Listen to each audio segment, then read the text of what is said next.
Mother പോർട്ടിന് പറ്റിയിട്ടുള്ള നല്ല രസകരമായൊരു കടൽ പ്രദേശമാണ് നമ്മുടെ വിഴിഞ്ഞം. അപ്പോൾ ഇത് ആർക്കാ ക്രെഡിറ്റ് കൊടുക്കണ്ടേ? അങ്ങനെ പ്രകൃതി ഇത്രയും മനോഹരമായ സ്ഥലം ഉണ്ടാക്കി വെച്ചുകൊണ്ടല്ലേ നമുക്കിതൊക്കെ ചെയ്യാൻ പറ്റിയത്. കല്ലിട്ടാൽ കപ്പലോടുമെന്ന് ചോദിച്ചു. കല്ലിട്ടാലല്ലോ, കല്ല് ചുമ്മാ കൊണ്ടിടാൻ പറ്റും. ഓരോ രാവിലെ മുഖ്യമന്ത്രി ഒരു കല്ല് കൊടുത്തുകൊണ്ട് വിഴിഞ്ഞത്തുകൊണ്ടിടാൻ പറ്റത്തില്ലല്ലോ. കല്ല് ഇടണമെങ്കിൽ കരാർ വേണം. കരാർ വേണമെങ്കിൽ ഒരുപാട് പേപ്പർ വർക്ക് ആവശ്യമുണ്ട്. പിന്നെ ഇതിന് വേഗത കൂടിയത് മോഡി വന്നതിന് ശേഷമാണ്. അദാനിക്ക് പകരം ഇന്ത്യ ഗവൺമെൻറ്റിന് താല്പര്യമില്ലാത്ത ഒരാളാണ് ഈ കൊട്ടേഷൻ ഈ ടെൻഡർ എടുത്തിരുന്നെങ്കിൽ ചിലപ്പോൾ നടക്കത്തില്ലായിരുന്നു. ആകപ്പാടെ സതീശൻ പോരുന്നേ പറ്റുന്നതാണ് ഉമ്മൻചാണ്ടി ഇങ്ങനെ തുടങ്ങിയെന്ന് പറയാൻ പറ്റുക മാത്രമേ ഉള്ളൂ. അതുകൊണ്ട് സതീശൻ പോകാതിരുന്നത് ഉർവശിശ ഉപകാരമായി എന്ന് പറയുന്ന പോലെയാണ്. ഇതിനിടയ്ക്ക് നമ്മളെ മുഹമ്മദ് റിയാസ് കുറച്ച് ബഹളങ്ങൾ ഉണ്ടാക്കിയിട്ടുണ്ട്. പുള്ളിയെ സ്റ്റേജിൽ കയറ്റിയില്ല എന്നുള്ളതായിരിക്കാം. മാമൻ കയറ്റുമെന്ന് വിചാരിച്ചാണ്. മാമൻ അമ്മായിയപ്പം കയറ്റിയില്ല. രാജീവ് ചന്ദ്രശേഖരനെ കളിയാക്കി, ഉളുപ്പ് വേണം എന്നൊക്കെ പറഞ്ഞ് അങ്ങനെ കളിയാക്കി. ഇതിനിടയ്ക്ക് വാസവൻ്റെ ഡയലോഗ് അടിച്ചു. അദാനി നമ്മുടെ പങ്കാളിയാണ്, പാർട്ണറാണെന്ന് പറഞ്ഞു. അപ്പോൾ മോഡി അതിന് മറുപടി പറഞ്ഞു, കമ്മ്യൂണിസ്റ്റുകാർ ബൂർഷ്വാസികൾ അംഗീകരിച്ചത് നന്നായി. അപ്പോൾ അതും കയ്യടി. വിഴിഞ്ഞം തുറമുഖത്തിൻ്റെ 100% ക്രെഡിറ്റും അദാനിക്കാണ്. നമസ്കാരം. കേരളത്തിൻ്റെ വികസന സ്വപ്ന പദ്ധതിയായ വിഴിഞ്ഞം തുറമുഖം ഇപ്പോൾ പ്രധാനമന്ത്രി നരേന്ദ്രമോദി നാടിനായി സമർപ്പിച്ചിരിക്കുകയാണ്. ഈ ഒരു വേളയിലും ഈ തുറമുഖത്തിൻ്റെ ക്രെഡിറ്റ് ആർക്കാണ് എന്നുള്ളത് തന്നെയാണ് സോഷ്യൽ മീഡിയയിൽ അടക്കം വരുന്ന വലിയൊരു ചർച്ചാ വിഷയവും തർക്കവുമെല്ലാം തന്നെ.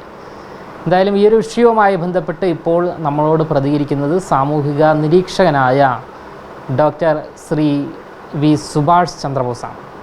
വിഴിഞ്ഞം തുറമുഖം ഇപ്പോൾ പ്രധാനമന്ത്രി നാടിന് സമർപ്പിച്ച വേളയിലും ക്രെഡിറ്റാണ് പ്രധാന വിഷയം. സത്യത്തിൽ ഈ വിഴിഞ്ഞം തുറമുഖത്തിൻ്റെ ക്രെഡിറ്റ് ആർക്കാണ്? വിഴിഞ്ഞം തുറമുഖത്തിൻ്റെ 100% ക്രെഡിറ്റും അദാനിക്കാണ്. അദാനിയാണ് സിംഗിൾ മാനായി വന്ന് ടെൻഡർ എടുത്തത്. ടെൻഡർ ആദ്യം എടുക്കില്ലായിരുന്നു. അദാനി ടെൻഡർ എടുക്കത്തില്ലായിരുന്നു. അദാനിയെ പല ആളുകൾ നിർബന്ധിച്ചു. ശശി തരൂർ ഒരു അവകാശം പറയുന്നുണ്ട്. അദ്ദേഹം ഫ്ലൈറ്റിൽ വെച്ച് കണ്ടപ്പോൾ സംസാരിച്ച കാര്യം പറയുന്നു. കെ വി തോമസ് ഇന്ന് രാവിലെ വേറൊരു അവകാശവാദം പറഞ്ഞിട്ടുണ്ട്. അത് ശരിയായിരിക്കാം. ഉമ്മൻചാണ്ടി അദ്ദേഹത്തിനോട് കെ വി തോമസിനെ ചുമതലപ്പെടുത്തുകയും അല്ലെങ്കിൽ സംസാരിക്കുകയും കെ വി തോമസ് സംസാരിക്കുകയും ചെയ്തു. രാഹുൽ ഗാന്ധിക്ക് സോണിയാഗാന്ധിക്ക് ഇഷ്ടമല്ലാത്ത ആളാണ് അദാനി.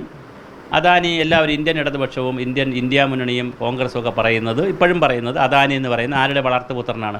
മോഡിയുടെ. ഗുജറാത്തിൽ നിന്ന് മോഡി രാജ്യത്തേക്ക് ഉയർന്നു വന്നപ്പോൾ കൊണ്ടുവന്ന വളർത്തുപുത്രനാണ് അദാനി എന്നാണ് ഇന്ത്യയിൽ പറയുന്നത്. എപ്പോഴും എല്ലാവരും പറയുന്നതാണ്. അപ്പോൾ അതുകൊണ്ട് തന്നെ ഈ പറഞ്ഞ പോലെ അവർക്ക് ഇങ്ങനെ ഒരു പിതൃത്വത്തിൻ്റെ അവകാശം എടുക്കാൻ കോൺഗ്രസിന് പലപ്പോഴും കഴിയില്ല. പക്ഷേ ഇതിനൊരു ചരിത്രം കുറച്ചുകൂടി വ്യത്യസ്തമാണ്. പഴയ രാജാക്കന്മാരുടെ തിരുവിതാംകൂറൊക്കെ ഭരിച്ചിരുന്ന രാജാക്കന്മാരുടെ കാലം മുതലേ, ഇപ്പം ഞാനൊക്കെ കുഞ്ഞുനാളിലൊക്കെ കേട്ടിട്ടുള്ളതാണ്, മദർ പോർട്ടിന് പറ്റിയിട്ടുള്ള നല്ല രസകരമായൊരു കടൽ പ്രദേശമാണ് നമ്മുടെ വിഴിഞ്ഞം. അപ്പോൾ ഇത് ആർക്കാ ക്രെഡിറ്റ് കൊടുക്കണ്ടേ? ദൈവത്തിന്. അങ്ങനെ ഇത്രയും മനോഹരമായ സ്ഥലം ഇവിടെ ഉണ്ടാക്കി വെച്ചാൽ അല്ലെങ്കിൽ പ്രകൃതിക്ക്, ദൈവം വേണ്ട, പ്രകൃതിക്ക്. അങ്ങനെ പ്രകൃതി ഇത്രയും മനോഹരമായ സ്ഥലം ഉണ്ടാക്കി വെച്ചുകൊണ്ടല്ലേ നമുക്കിതൊക്കെ ചെയ്യാൻ പറ്റിയത്. ഇനി ആളുകളിലേക്ക് വന്നാൽ 1991-95 കാലഘട്ടത്തിൽ, കരുണാകരൻ്റെ കാലഘട്ടത്തിൽ എം വി രാഘവൻ തുറമുഖ വകുപ്പ് മന്ത്രി, അന്ന് CMB, അദ്ദേഹം കുറേ ശ്രമങ്ങൾ നടത്തി. ഒരു കുമാർ ടീമിനെ കമ്പനിയെ വിളിച്ച് അതിനകത്ത് BOT വ്യവസ്ഥ, ബിൽഡ് ഓപ്പറേറ്റ് ട്രാൻസ്ഫർ, അന്ന് അങ്ങനെയാണ്. ഈ PPP ഇല്ല, പിന്നെയാണ് ഈ PPP വന്നത്.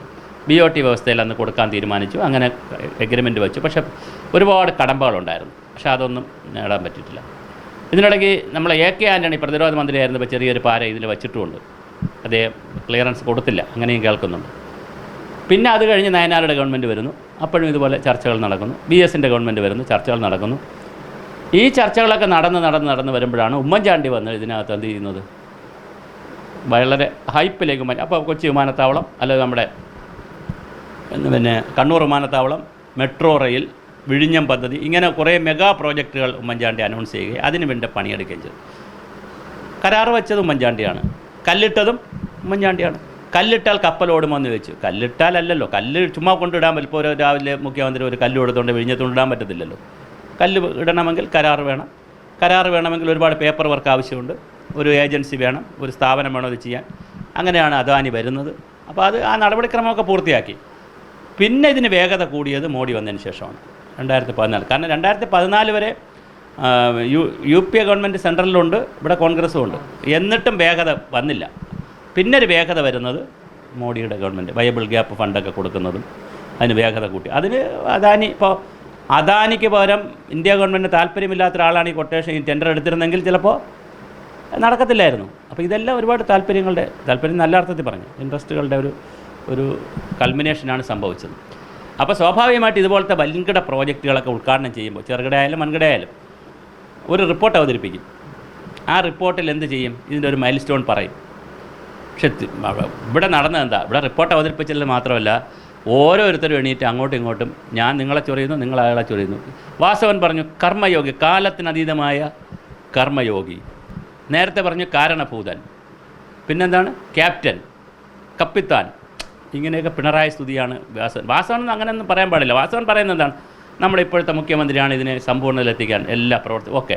പക്ഷേ മുന്നൊരു മുഖ്യമന്ത്രി കൂടി ഇതിനെ തുടങ്ങി വെച്ചിരുന്നു, കരാർ തുടങ്ങിയത് എന്നൊക്കെ പറയുമ്പോഴല്ലേ അതിനൊരു അന്തസ്സുള്ളത്. ഞാൻ കാണുന്നതറിയോ, സതീശനെ വിളിച്ചില്ല, എത്ര നന്നായി. സതീശനെ വിളിച്ചെങ്കിൽ സതീശൻ എന്തോന്ന് പറയൂ അവിടെ?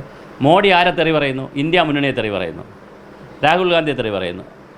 ട്രാൻസ്ലേറ്റ് ചെയ്തവന് മനസ്സിലായില്ല. അവൻ ഇന്ത്യ മുന്നണി എന്ന് പറയുമ്പോൾ ഇന്ത്യൻ എയർലൈൻസ് എന്നാണ് കേട്ടത്. അത് മനഃപൂർവ്വം ആണോ എന്നറിയില്ല. പക്ഷേ മനഃപൂർവ്വം അല്ലെങ്കിലും ട്രാൻസ്ലേറ്റ് ചെയ്ത് മനസ്സിലാവാത്തത് മോഡിക്ക് മനസ്സിലായി. അത് വേറെ കഥ, അത് നമ്മൾ വീഡിയോ കാണുമ്പോൾ മനസ്സിലാവും. അപ്പം രാഹുൽ ഗാന്ധിക്കെതിരെയും സോണിയാഗാന്ധിക്കെതിരെയും സതീശന് പറയാൻ പറ്റില്ല. ആകപ്പാടെ സതീശൻ പോരുന്നേ പറ്റുന്നതാണ് ഉമ്മൻചാണ്ടി ഇങ്ങനെ തുടങ്ങിയെന്ന് പറയാൻ പറ്റിയ മാത്രമേ ഉള്ളൂ. അതുകൊണ്ട് സതീശൻ പോകാതിരുന്നത് ഉർവശിശ ഉപകാരമായി എന്ന് പറയുന്ന പോലെയാണ്. അപ്പോൾ ഞാൻ പറയുന്നത് ഇതിൻ്റെ ഒരു ക്രെഡിറ്റ് അങ്ങനെയല്ല നോക്കേണ്ടത്. കാരണം ഒരു പദ്ധതിയാണ്, 10-20 വർഷക്കാലത്തെ അധ്വാനമുണ്ട് പദ്ധതിക്ക്, പല ഘട്ടങ്ങളുണ്ട്, പല ഗവൺമെൻറ്റുകളുണ്ട്, ഇനി വേറെയുണ്ട്. നമ്മൾ മറന്നു പോകുന്ന ഒരു വിഭാഗമുണ്ട്. ഇപ്പോൾ ദിവ്യ SI ഇരുന്ന് ഇങ്ങനെ തള്ളി മറിക്കുമല്ലോ, അവർക്കൊന്നും ഇതിനകത്ത് അങ്ങനെ അവരിതെല്ലാം സിസ്റ്റമായി ഒരു കസേരയിൽ ചെന്നിരുന്ന് MD ആയതാണ്. പക്ഷേ ഇതിൻ്റെ തുടക്ക സമയത്ത് MP രാഘവൻ്റെ കൂടെ ഉണ്ടായിരുന്ന സെക്രട്ടറിമാർ, അന്നത്തെ ധനകാര്യമന്ത്രി, അന്നത്തെ ധനകാര്യ സെക്രട്ടറി, ഇവർക്കെല്ലാം വലിയ പങ്കുണ്ട്. ഇതിൻ്റെ പേപ്പർ പ്രിപ്പയർ ചെയ്യുക, പ്രോജക്റ്റ് പ്രിപ്പയർ ചെയ്യണം. പറയാൻ എളുപ്പമാണ് നമുക്ക്. കോടിക്കണക്കിന് രൂപയുടെ പ്രോജക്റ്റ് പ്രിപ്പയർ ചെയ്യണം, ഫീസിബിലിറ്റി സ്റ്റഡി നടത്തണം, എൻവയോൺമെൻറ്റ് ഇമ്പാക്റ്റ് സ്റ്റഡി നടത്തണം, സോഷ്യൽ ഇമ്പാക്റ്റ് സ്റ്റഡി നടത്തണം. ഒരുപാട് കടമ്പകളുണ്ട് ഒരു പ്രോജക്റ്റ് തുടങ്ങാൻ. പ്രത്യേകിച്ച് ഇതൊരു അന്താരാഷ്ട്ര പ്രോജക്റ്റ് അല്ലേ. അപ്പോൾ അത്രയും കടമ്പകൾ ഹോംവർക്ക് ചെയ്ത ആയിരക്കണക്കിന് ആളുകളുണ്ട്. മന്ത്രിമാരുണ്ട്, ഇവിടെ തുറമുഖ മന്ത്രിമാരുണ്ട്, ഷൺമുഖദാസ് തുറമുഖ മന്ത്രിയായിരുന്നു അതിനാരുടെ കൂടെ, ഷൺമുഖദാസ് ഉണ്ട്. അങ്ങനെ തുറമുഖ മന്ത്രിമാർ, IASകാർ, മുഖ്യമന്ത്രിമാർ, പിന്നെ കേന്ദ്രത്തിലെ വന്ന മന്ത്രിമാർ, പ്രധാനമന്ത്രിമാർ, ഇങ്ങനെ എല്ലാവരും കൂടി ചേരുന്ന ഒരു കൾമിനേഷൻ്റെ ഒരു ആകരൂപമാണ് ഏത് അവിടെ വന്നത്. അപ്പോൾ പക്ഷേ എന്ത് ചെയ്യാമായിരുന്നു? ആ രീതിയിൽ അവതരിപ്പിച്ചിരുന്നെങ്കിലും പിണറായിക്ക് കിട്ടാനുള്ളത് പിണറായിക്ക് കിട്ടും. ഇത് അപഹാസ്യത്തിലാവുകയുള്ളൂ. നിങ്ങൾ സൈറ്റ് എടുത്ത് നോക്കൂ, വിഴിഞ്ഞം പോർട്ടിൻ്റെ സൈറ്റ് എടുത്ത് നോക്കൂ. അതിനകത്ത് ഓരോ ഹൈറാർക്കി ഇട്ടിട്ടുണ്ട്, ക്രോണോളജി ഇട്ടിട്ടുണ്ട്. പ്രോജക്റ്റ് എന്ന് ഡിസൈൻ ചെയ്തു, എന്നാണ് ഈ കൺസെപ്റ്റ് വന്നത്, എല്ലാ വർഷവും ഇട്ടിട്ടുണ്ട്. ആ വർഷം കമ്പ്യൂട്ടറിൽ അടിച്ചു നോക്കിയാൽ പോരെ, അല്ലെങ്കിൽ നെറ്റിൽ അടിച്ചു നോക്കിയാൽ പോരെ ആ വർഷം ഇവിടെ ആരാണ് ഭരിച്ചതെന്ന് അറിയാൻ വലിയ പ്രയാസമില്ല. 2001, 2005 ആര് ഭരിച്ചു, 2014 കേന്ദ്രത്തിൽ അധികാരത്തിൽ വരുന്നു, 14 വരെ ആര്, ഇതെല്ലാം വളരെ കൃത്യമാണ്. ഇപ്പോൾ രേഖകളുണ്ട്, വർഷങ്ങളുണ്ട്, എല്ലാമുണ്ട്. അതെല്ലാം ഉള്ള സമയത്താണ് ഈ സ്റ്റേജിൽ കയ്യടി കിട്ടാൻ വേണ്ടിയിട്ടുള്ള തള്ളിമറിപ്പും വേണ്ട ബഹളവും. ഇതിനിടയ്ക്ക് നമ്മുടെ മുഹമ്മദ് റിയാസ് കുറച്ച് ബഹളങ്ങൾ ഉണ്ടാക്കിയിട്ടുണ്ട്. പുള്ളിയെ സ്റ്റേജിൽ കയറ്റിയില്ല എന്നുള്ളതായിരിക്കാം. മാമൻ കയറ്റുമെന്ന് വിചാരിച്ചാണ്, അമ്മായിയപ്പം കയറ്റിയില്ല. പുള്ളി പക്ഷേ ധനകാര്യമന്ത്രിയെ പോലും കയറ്റിയില്ല എന്നൊക്കെ പറഞ്ഞ്, എന്നെ കയറ്റിയില്ല എന്നാണ് ഉദ്ദേശിച്ചതെങ്കിലും ധനകാര്യമന്ത്രിയെ കയറ്റിയില്ല. അതിന് പുള്ളിയുടെ കുറേ പരാതി പുള്ളി അതൊരു ഫേസ്ബുക്ക് പോസ്റ്റ് ഇട്ടിട്ടുണ്ട്. അതായത് ഭരിക്കുന്ന പാർട്ടിയുടെ മന്ത്രിമാർ എവിടെ ഇരിക്കുന്നു, ഗവൺമെൻറ് മന്ത്രിമാർ സദസ്സിലിരിക്കുന്നു, പാർട്ടിയുടെ സംസ്ഥാന പ്രസിഡൻറ്റ് സ്റ്റേജിലിരിക്കുന്നു, രാജീവ് ചന്ദ്രശേഖരനെ കളിയാക്കി, ഉളുപ്പ് വേണം എന്നൊക്കെ പറഞ്ഞ് അങ്ങനെ കളിയാക്കിയിരുന്നു. അപ്പോൾ ഇത് എല്ലാവരും കൂടി തുടങ്ങിയ ഒരു പ്രൊജക്റ്റാണ്. ഒരുപാട് ആളുകൾക്ക് ഇതിൽ പങ്കുണ്ട്. ആ പങ്കിൽ മുഖ്യമന്ത്രിമാരെ പങ്കെടുത്തു കഴിഞ്ഞാൽ ഏറ്റവും കൂടുതൽ പങ്ക് പറയുന്നത് ശരിക്കും ഉമ്മൻചാണ്ടി തന്നെയാണ്, കരാറാവുന്നത് വരെ. ബാക്കി പ്രവർത്തനങ്ങൾ നടത്താൻ എളുപ്പമാണ്, കുറേ അധികം അത്ര ബുദ്ധിമുട്ടില്ല. ഒരു കരാറുണ്ടാക്കുക എന്ന് പറയുന്നത്, കരാറിന് മുമ്പ് ഒരാളെ കണ്ടെത്തി, പ്രത്യേകിച്ച് അദാനി പല പ്രാവശ്യം വയ്യാന്ന് പറഞ്ഞതാണ്, വേറെ ടെൻഡറില്ല, ഉപേക്ഷിച്ച് പോകുമെന്ന് വിചാരിച്ചതാണ്.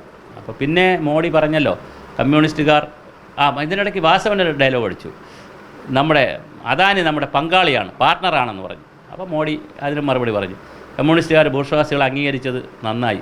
അപ്പോൾ അതും കയ്യടി, മനസ്സിലായില്ല. അപ്പോൾ ഒരു വല്ലാത്തൊരു കോമഡിയാണ് അവിടെ നടന്നത് ഈ പ്രസംഗങ്ങൾ. അപ്പോൾ തീർച്ചയായും അങ്ങനെയൊന്നും വാസവൻ പറയണ്ടല്ലോ. വാസവൻ ഈ സ്തുതിച്ച് രാജാവിനെ അങ്ങ് മറന്നു പോകുന്ന രീതിയിലല്ല, സദസ്സ് മറന്ന് സ്തുതിക്കുകയാണ്. അതിൻ്റെ ഒന്നും ഒരു ആവശ്യമില്ല. അദ്ദേഹം കുറച്ചുകൂടി നല്ല ഭാഷയിൽ പറഞ്ഞാൽ മതി. കാലത്തിനതീതമായ സത്യം, കാലാതീതമായ കർമ്മയോഗി, എന്താണത്? ഒന്നുമല്ലല്ലോ.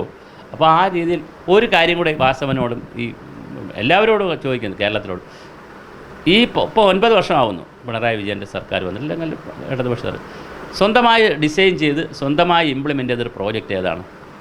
ഒരു മെഗാ പ്രോജക്റ്റ്. ചെറിയ പ്രോജക്റ്റുകൾ കുറേ ഉണ്ട്. കേരളയിൽ ശ്രമിച്ചു, പക്ഷേ അത് പരാജയപ്പെട്ടു പോയി. വയനാട് തുരങ്കം ശ്രമിച്ചു, അത് വേണോ വേണ്ടേ എന്നുള്ള എനിക്ക് വേറെ അഭിപ്രായമുണ്ട്, അത് വേറെ കാര്യം. വയനാട് തുരങ്കം ശ്രമിച്ചു, പക്ഷേ അതിപ്പോൾ കേന്ദ്ര ഗവൺമെൻറ് കൊടുക്കില്ലല്ലോ, അനുവാദമില്ലല്ലോ.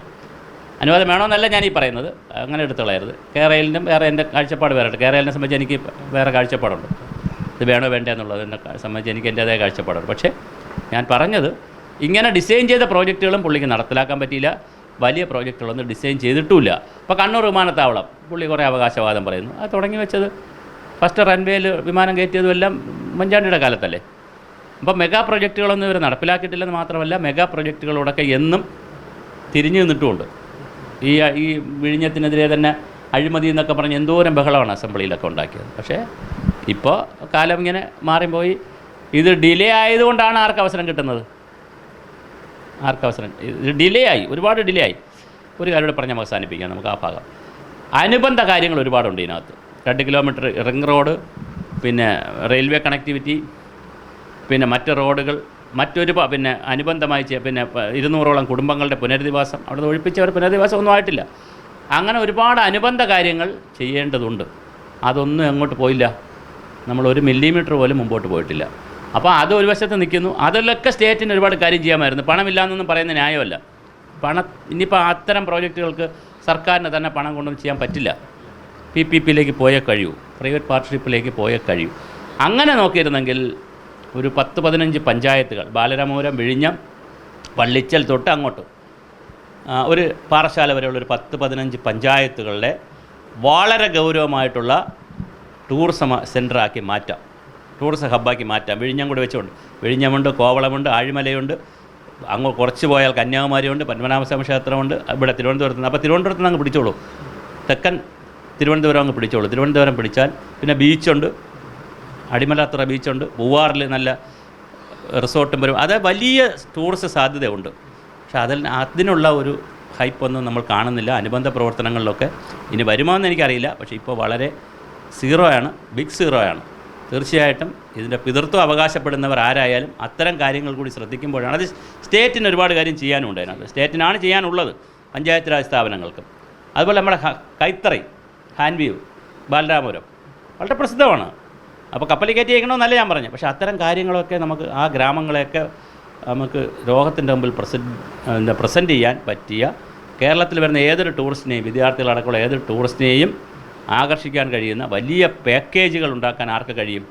സ്റ്റേറ്റ് ഗവൺമെൻറ്റിന് കഴിയും. അതെങ്കിലും ചെയ്യട്ടെ.